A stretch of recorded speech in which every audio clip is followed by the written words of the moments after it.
Nossa saudação aos nossos paroquianos, especialmente às nossas crianças, nossas catequistas e às suas famílias.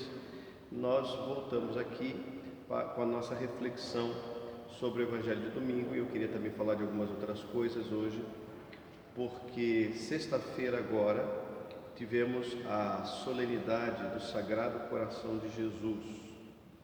É uma solenidade muito querida pela Igreja e também pelo nosso povo, porque o coração de Jesus representa Deus que ama os homens com amor humano. O Filho de Deus, Filho eterno do Pai, veio ao mundo, nasceu de Maria. O Filho eterno é a imagem, o reflexo vivo de Deus Pai. Mas como Deus, assim como o Pai, ele é invisível, né? O Pai é invisível, o Filho é invisível, o Espírito Santo é invisível. O Filho veio ao mundo para que se tornasse visível aos homens, ele se fez carne e nasceu de Maria. Então, ao nascer de Maria, ele assumiu uma humanidade completa, portanto um coração humano. E ele que já nos amava eternamente com o coração divino, agora ama também com o coração humano. O coração de Cristo, o coração humano e divino, é o lugar, digamos assim, onde se encontra a divindade e a humanidade. E celebrar o coração de Jesus significa celebrar este amor que é eterno e que no tempo se fez presente na pessoa de Jesus de Nazaré. Nós nos alegramos porque então Deus, que sempre nos amou, passou a nos amar de uma maneira nova, seja como um de nós. O Filho eterno de Deus se fez carne e nos amou com o coração humano. Conheceu as dificuldades da vida humana e as alegrias também. Alegrou-se com o coração humano, sofreu com o coração humano e assim apresentou ao Pai as suas preces em nosso favor com o coração humano. Isso é uma coisa grandiosa. Esse coração humano divino de Cristo nos acompanha, e eu queria lembrar a vocês a invocação que nós conhecemos e usamos bastante na igreja, invocação tradicional, que é a jaculatória do coração de Jesus. Diz assim: Jesus manso e humilde de coração, fazei o meu coração semelhante ao vosso. Vamos aprender isso de cor e repetir muitas vezes durante a nossa vida, principalmente nos momentos difíceis em que o nosso coração se afasta de Deus, ou tem a tentação de se afastar de Deus, ou tem a tentação de se tornar agressivo ou orgulhoso, né? Porque Jesus é manso e humilde de coração. Nós somos agressivos e orgulhosos. Então, para combater a nossa agressividade, nosso orgulho, vamos aprender esta oração e repeti-la muitas vezes. Jesus manso e humilde de coração, fazei o meu coração semelhante ao vosso. Não esqueçam. Bom, sobre o Evangelho de domingo, deste 13º domingo, do 12º, aliás, 12º domingo do tempo comum, nós temos um trechinho, vou destacar um trecho, onde Jesus diz assim: todo aquele que se declarar a meu favor diante dos homens, também eu me declararei em favor dele diante do meu Pai que está nos céus. Aquele, porém, que me negar diante dos homens, também eu o negarei diante do meu Pai que está nos céus. Vejam, há uma correspondência entre a nossa atitude para com Jesus e a atitude de Jesus para conosco. Nós precisamos dar testemunho a respeito dele, quer dizer, nós precisamos falar bem de Jesus e mostrar Jesus positivamente ao mundo, ou seja, declararmos a seu favor diante dos homens. Falar de Jesus de Nazaré, viver de acordo com o seu Evangelho, mostrar que nós pertencemos a ele, ter orgulho de ser discípulos seus e membros da Santa Igreja Católica, não é? Ter alegria por isso e demonstrar isso, e não esconder a nossa fé com vergonha porque sou discípulo de Jesus, com vergonha porque sou católico. Quer dizer, vergonha de quê?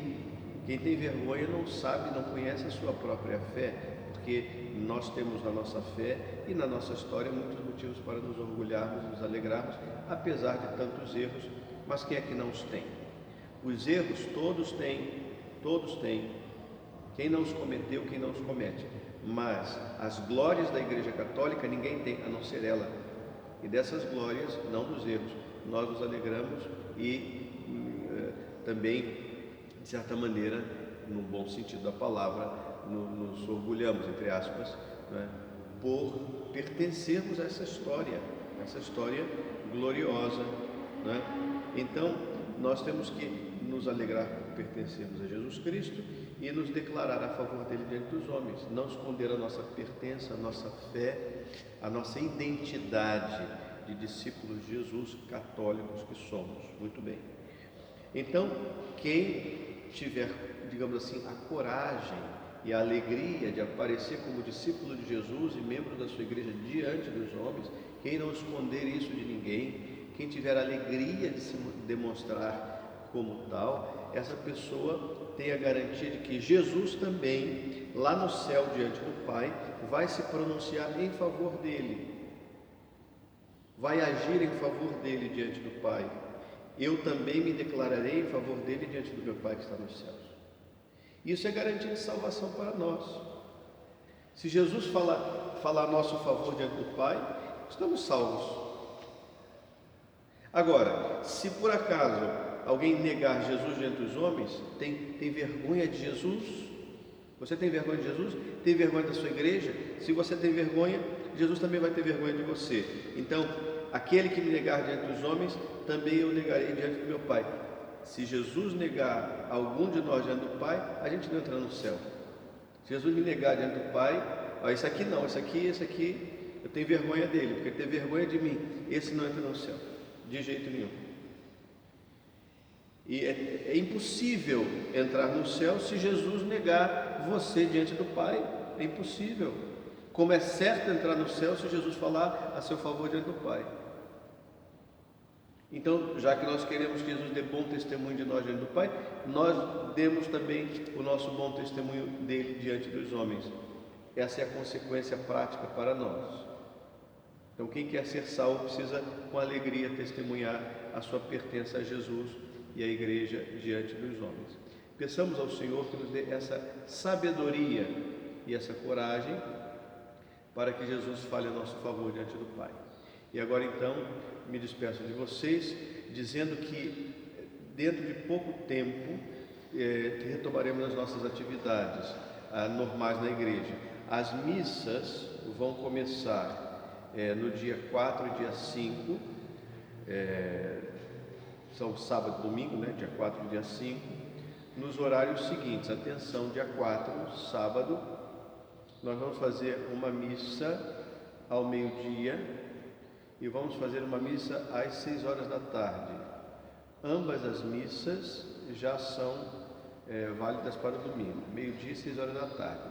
A missa de meio-dia é o horário das crianças, a catequese como tal vai começar depois, mas eu peço às crianças que puderem, com os seus responsáveis, que já venham a esta missa, naturalmente trazendo a sua máscara. Nós vamos espaçar as crianças e as pessoas na igreja para não ficar amontoado, vamos tomar todo esse cuidado, mas já estaremos aí, meio-dia, sábado, dia 4, para a Santa Missa, com as crianças espero.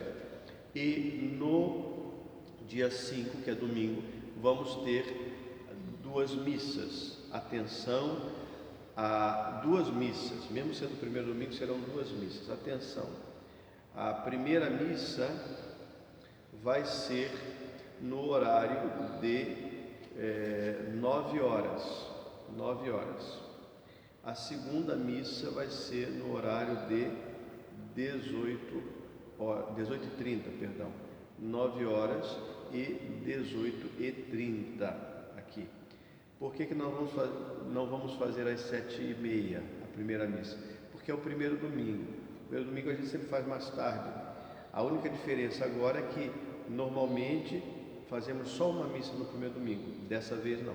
Dessa vez nós vamos fazer 2 para que as pessoas possam se espalhar mais, ter menos acúmulo de gente na igreja.